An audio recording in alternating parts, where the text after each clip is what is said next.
February 3rd, 1944. Northern Luzon, Philippines. Pre-dawn darkness clung to the trees like wet blankets. The air was thick with humidity and the distant cry of cicadas. A half-moon cast faint shadows across the narrow trail winding through palm fronds and tangled vines. Colonel Hiromi Tanaka crouched beneath a giant banana leaf, his breath heavy in the humid air. At 42, he carried the creases of endless campaigns across China and the Solomons, but his gaze remained sharp, scanning the thick undergrowth for movement. Behind him, Sergeant Kenji Nakamura wiped sweat from his brow. The sergeant's bamboo-striped fatigues were soaked through, but he gripped his Arisaka Type 99 rifle with steady hands. "Sir," Nakamura whispered, voice low enough only for Tanaka's ears. "Lieutenant Sato reports forward recon has confirmed the depot's coordinates. 10 minutes until first light." Tanaka nodded. In the flickering glow of a single kerosene lamp, he studied the scrawled map. A U.S. supply depot concealed in a valley 10 kilometers ahead. Rumors said it brimmed with canned rations, .30 caliber ammunition, medical boxes stamped U.S. Army, even tins of powdered milk and chocolate bars, luxuries unimaginable to his hungry battalion. Nearby, Private Masaru Kubo adjusted the straps on his canvas haversack, reloading it with spare ammo clips. Each clip held 5 rounds. Kubo's ration pack had long since run empty. His eyes darted nervously into the darkness. "Colonel, it's just jungle and the Americans' guns," he muttered, half to himself. But fear sparked in his voice, fear that even riches could not quell. At Tanaka's signal, the 8-man vanguard stood. They slipped deeper into the undergrowth, machetes cutting vines that blocked the trail. The pounding of their boots on soft earth echoed like distant thunder. Above them, palm fronds rustled. Every snapping twig felt like an alarm bell. 10 minutes later, they broke into a narrow clearing. Ahead, the valley yawned open, shrouded in mist. At its center, 12 wooden warehouses and 2 Quonset huts stood in neat rows, guarded by half-dozen sandbagged machine gun nests. American sentries stood at patrol posts, their silhouetted helmets bobbing as they scanned the tree line. Lieutenant Hiroshi Sato raised his finger to his lips, signaling silence. Tanaka pressed a finger to his ear, listening to the jangle of rifles and low voices. It was worse than expected. The depot buzzed with activity, truck engines idling, crates being stacked, lights flickering behind thin plywood windows. "0 hour in 2 minutes, Tanaka whispered. He swallowed hard, feeling the weight of every starving soldier in his division press on his shoulders. If they failed, many men would starve. If they succeeded, they might secure enough supplies to keep fighting for months. Behind them, Captain Yuki Mori, second in command, checked the charge on his Type 97 light machine gun. His face was pale but resolute. "Ready, sir," Mori said. "We hit them fast, hit them hard, then fall back with what we can carry." Tanaka allowed himself a brief nod. He raised his hand. At once, the small strike team snapped into motion. Under cover of darkness, they fanned out, crawling through knee-high grass toward the nearest guard post. From a distance, you could almost picture the silent ballet. Blades slicing vines, rifles rising, figures gliding between shadows. At 0542 hours, Tanaka gave the order, "Now!" A sudden crack split the air as Sergeant Nakamura slung a hand grenade into the first guard pit. It exploded behind sandbags, a muffled thunder that threw earth and shrapnel skyward. Private Kubo leapt to his feet and fired 3 rounds into the stunned sentries. Lieutenant Sato dashed to the next post, bayonet drawn, silencing an American corporal before he could shout the alarm. Within seconds, the valley erupted. Machine gun fire spat across the clearing, tracer rounds spatting against wooden walls.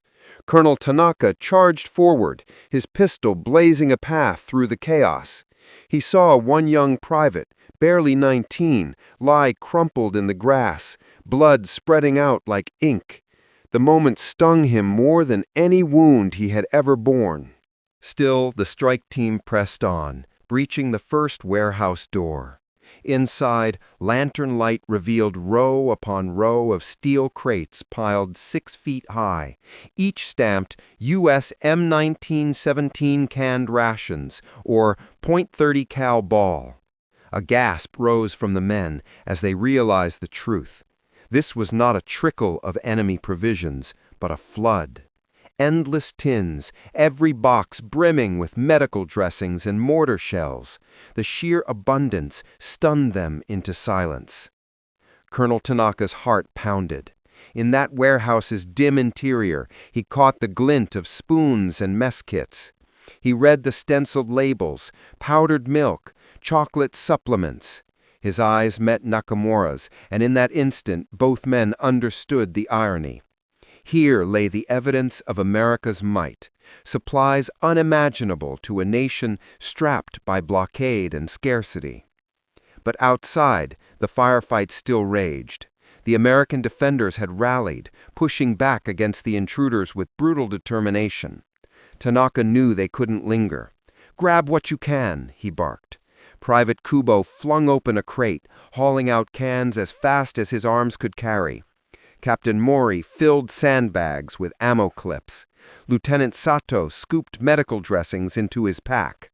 A sudden burst of rifle fire ripped through the warehouse's front, splintering a support beam. Tanaka spun around. "Fall back," he ordered. The men clutched their precious haul, cans, clips, bandages, and retreated into the jungle, darkness swallowing their silhouettes as the depot's alarms began to wail. The humid air closed in around them like a suffocating shroud as Colonel Tanaka led his men into the dense undergrowth. Canned rations clinked against ammunition boxes in each pack, and every rustle of leaves felt amplified. Enemy patrols could be bearing down at any moment. Private Kubo, his canvas haversack bulging with 24 tins of pork and beans, paused to wipe sweat from his brow. A bead of moisture traced down his temple, mingling with the grime on his cheek. Behind him, Sergeant Nakamura scanned the trail, eyes narrowed. Machete in hand, he hacked away obstructing vines. "Sir, our rearguard reports no immediate pursuit," he hissed. But Tanaka could still hear the distant rumble of engines from the fallen depot, the staccato bark of newly emplaced sentries. They had bought only minutes' head start. Every footstep sank into the loamy soil, releasing the smell of damp earth and decomposing leaves. Cicadas droned overhead, and unseen insects bit at exposed skin. Captain Yukimori's light machine gun swung loosely by its sling. Its weight was negligible compared to his load of 30 belts of .30 caliber ammunition. He glanced back at Tanaka, lips pressed into a line. "They'll hunt us. These supplies, they'll know what's gone missing." Tanaka said nothing for a moment. He was uncomfortably aware of how the spoils felt heavier than victory. Ammunition clips, tins of condensed milk, bandage rolls. His pack was a microcosm of American industrial might. Each crate represented railroad cars, cargo ships, assembly lines back home. How many factories had forged these forks and bullets? How many workers had labored day and night to fill every box? With each step, the truth pressed against him. Japan could never match this. They reached a narrow stream cutting across the path. Tanaka halted the column. Knee-deep in cold water, the men paused to adjust their burdens. Lieutenant Sato bent to adjust a broken strap on his haversack, muttering curses under his breath. He pulled out a stack of military-grade morphine ampules, their glass vials glinting like jewels in his palm. "Never thought I'd see this many in my life," he said softly, as though speaking to the jungle itself. Sergeant Nakamura dipped his canteen, taking a long drink. "We've secured enough rations to feed a battalion for 2 months," he observed, voice hushed. The water tasted fresh, but carried a hint of algae. He frowned. "Yet look at us, half-starved, sickly, patched up with scraps of bandage torn from our uniforms." He shook his head, letting the water cascade off his helmet. "The Empire withers while this place overflows." As dawn broke, sunlight strained through the canopy, spotlighting drifting motes of soot and pollen. Tanaka studied the forest floor. A single fallen leaf, crimson bright, lay atop a crate of medical gauze. He knelt, touching its edge. The juxtaposition unnerved him. Nature's cycle of life and decay mirrored the war's relentless toll. They pressed on, descending into a narrow gorge where the path twisted through strangler figs and towering ferns.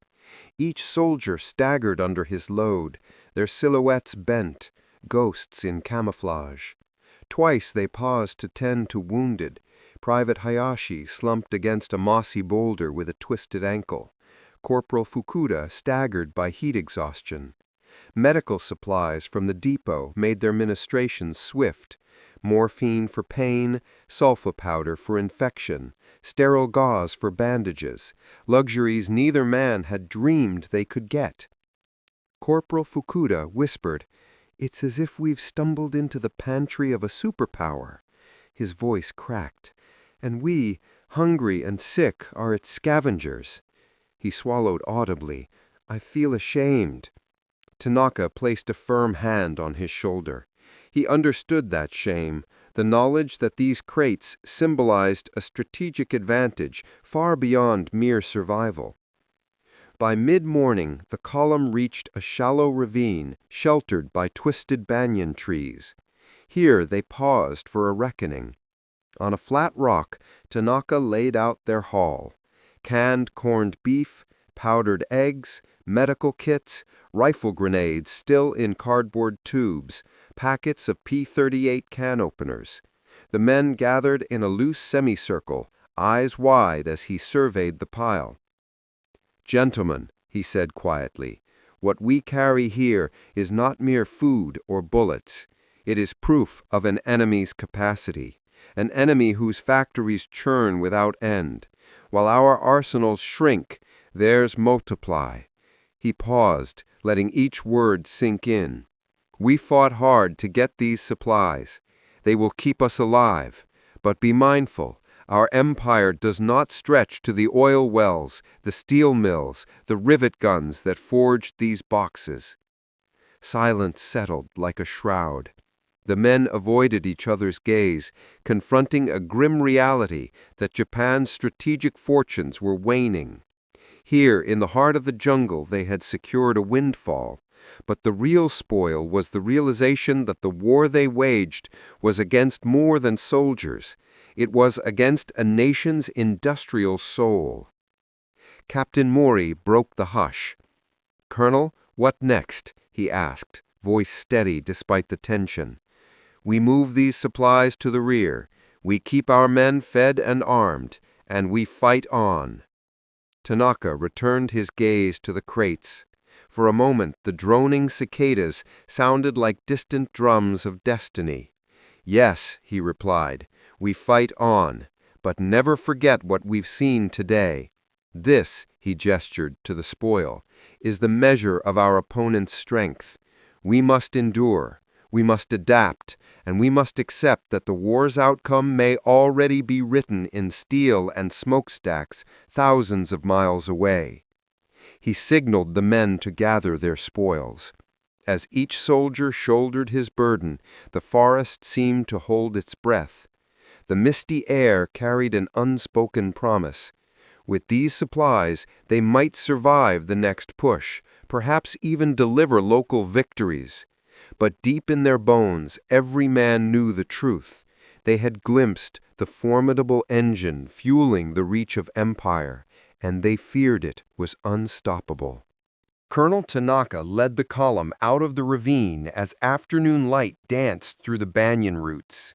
Each step was a negotiation between the weight of American supplies and the slick, muddy terrain.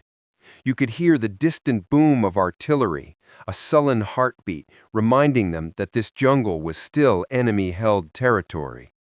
Private Kubo's breaths were ragged.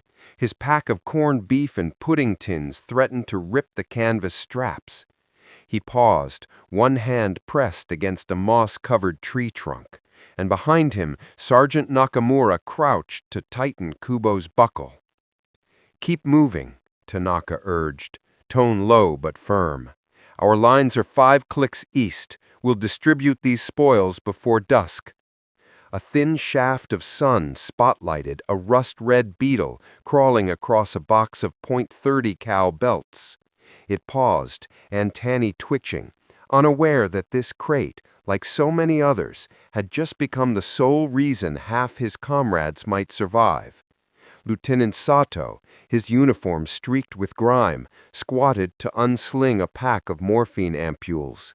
He popped one vial's seal, then snapped it between his armored gloves, earning a hiss of liquid that caught the light. 6 vials gone. He paused, closing his eyes for a heartbeat. The men watched in respectful silence. They threaded through a narrow gorge where the ground gave way to fieldwork trenches, long since abandoned. Bamboo stakes jutted from mud walls. Empty entrenching tools lay discarded like forgotten dreams. From these bunkers they had once launched assaults on American patrols. Now they moved back toward them with the enemy's own lifeblood strapped to their backs. By late afternoon, the forest thinned to reveal the jagged silhouette of their lines, a series of foxholes and log-reinforced positions rimming a battered clearing. Damaged tents hung in tatters. Japanese banners, once bright red, were now bleached to dull crimson by sun and bloodstain. The stench of sweat and medicine mingled with the sweet rot of damp canvas. Men paused in their duties to stare as Tanaka's team emerged, figures bowed under burials of tinned cans and bandage rolls. Corporal Fukuda, stationed at an ammunition cache, blinked at the sight. "My lord, are those—" His question trailed off as he recognized the crate's stenciled U.S. Army supplies. Tanaka beckoned him forward. On a scarred stretch of clearing, 12 soldiers formed a loose semicircle around a single lantern. Colonel Tanaka tapped a crate with his boot, and the hollow thunk echoed. "We give thanks to our fallen. Tonight we survive. Tomorrow we carry on." He ripped open the crate's lid, and the smell of tinned corned beef, oily, rich, spilled into the night. A hush fell as Japanese soldiers, gaunt from rice rations, stared at the banquet before them. Private Kubo swallowed hard, eyes wide. He scooped up a can opener, an American P-38, and pried open his first tin. The hiss of escaping air sounded like a gunshot in the stillness. He lifted a half-spoonful of meat, letting the oil drip slowly back. The flavor, salty, decadent, hit him like a wave. Around him others did the same, faces lit by lantern glow. For a moment, hunger was banished, replaced by awe. But the celebration was brief. A distant roar, like the groan of a leviathan, shook the trees. Artillery fire, aimed at their sector, barked in rapid succession. Splinters of bark rained down. The supply crates rattled as if mocking the fragile joy they had brought. Tanaka shouted orders. "To cover! Secure the crates! Shift eastward!" Chaos bloomed. Soldiers scrambled for earthen walls. Lieutenant Sato flung aside empty tins to free his hands. Sergeant Nakamura grabbed the last box of medical bandages, dragging it under a tree root for shelter. The night erupted in luminous blossoms of tracer fire as American artillery and mortars zeroed in on the clearing. Each explosion shook the ground, flinging mud into the supply cache. Amid the bin, Colonel Tanaka barked his rally. We hold! Do not let the supplies fall into the mud or the enemy's hands!" His words cut through the thunder, anchoring the men. Captain Maury manned his Type 97 light machine gun, sweeping a belt of American ammunition, each .30 caliber round now destined for Japanese rifles, into the breach. His burst answered the mortars, a hail of fire, forcing silence between barrages. After 10 brutal minutes, the fire died back. The jungle settled into an uneasy calm. Soldiers emerged from cover, faces smeared with grime and sweat. The lantern lay shattered, crates were dented, cans crushed under clawing boots, yet most were intact. Tanaka exhaled, knuckles white on his pistol grip. He surveyed his men. Corporal Fukuda pressed a bandage to a cut on his forehead. Private Hayashi limped forward, cradling a broken ankle. Yet their eyes glimmered, not just with fear, but with grim resolve. Here, in a small clearing under fire, the flood of American supplies had granted them a reprieve. Tanaka lifted a half-filled can of cocoa powder. "This," he said softly, "is our future for now. We survive by their bounty." He turned to his officers. "Distribute what you can carry. The rest we conceal. Tomorrow, at first light, we move deeper into the jungle, closer to Manila. We press on." As the men set to work, scavenging tins, repacking bandages, the forest seemed to exhale. Fireflies traced pale circuits around the crates, as if paying their own silent tribute. Tanaka knelt by the wounded, administering morphine from the American vials. Each injection was a silent acknowledgement, life saved by the enemy's generosity, victory hollowed by the knowledge of overwhelming power. In that moment, under a canopy alive with insect song, the weight of their prize pressed heavy. Yet in the battered eyes of his soldiers, Tanaka saw something fierce, the will to endure despite the odds. With the moon rising above the treetops, the Japanese column, armed, fed, yet sobered, prepared to vanish into the night, carrying with them the echo of a truth they could never unsee. With heavy hearts, the men lit no lanterns. They worked by the dim glow of phosphorescent fungi dancing on moss-clad stones. Each wounded soldier received one last dose of morphine from a U.S. vial, a bitter irony that these same supplies were poised to sustain the foe further down the line.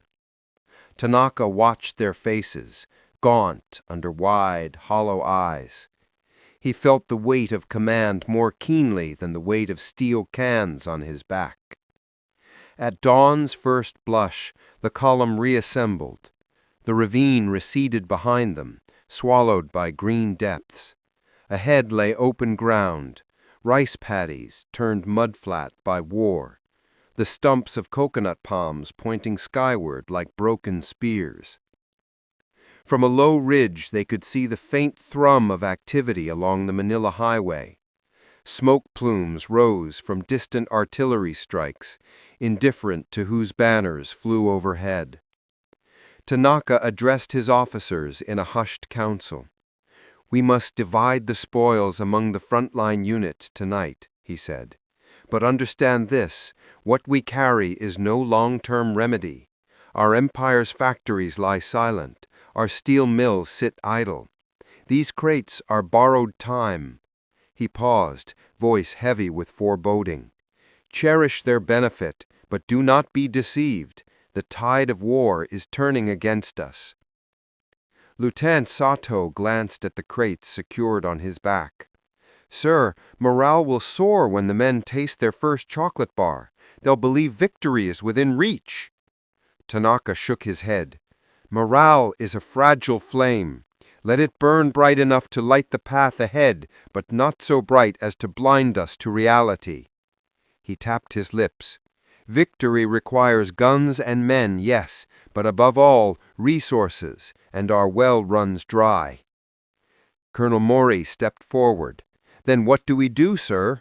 "We press on toward Manila as ordered, with these supplies in tow." "Precisely," Tanaka replied. "We obey Imperial High Command. We fight with what we have.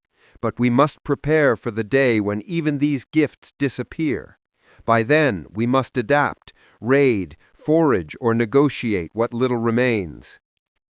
As the sun rose, they picked their way across the mudflats. Each step squelched underfoot. Each breathing carcass of the jungle seemed to whisper of unseen strength.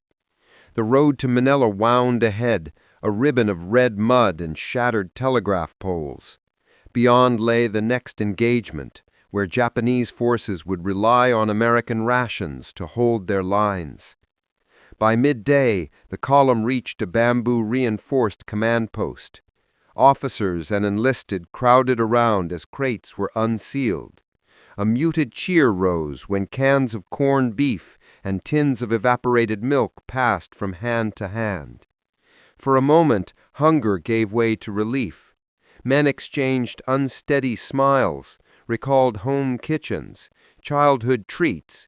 Comforts vanished in the haze of rice and fatigue. Yet Colonel Tanaka watched from a distance, his face set in lines of steel. He recalled the crates of bandages still buried beneath ferns, the endless stacks of .30 cal belts now resting in Japanese foxholes. Every cam they ate and every round they fired carried the echo of America's war machine, an echo that would outlast their own. As evening fell, he stood apart, staring at a lone coconut tree silhouetted against the reddening sky. In its shadow, half-empty crates lay strewn for distribution. He closed his eyes, feeling the humid breeze sift through his hair like a silent warning. This fleeting windfall could not alter the war's course. Deep in his heart, he knew that every victory now was built on borrowed strength, and that the moment the tap ran dry, the empire he served would find itself stranded in these very jungles, cut off, alone, and undone.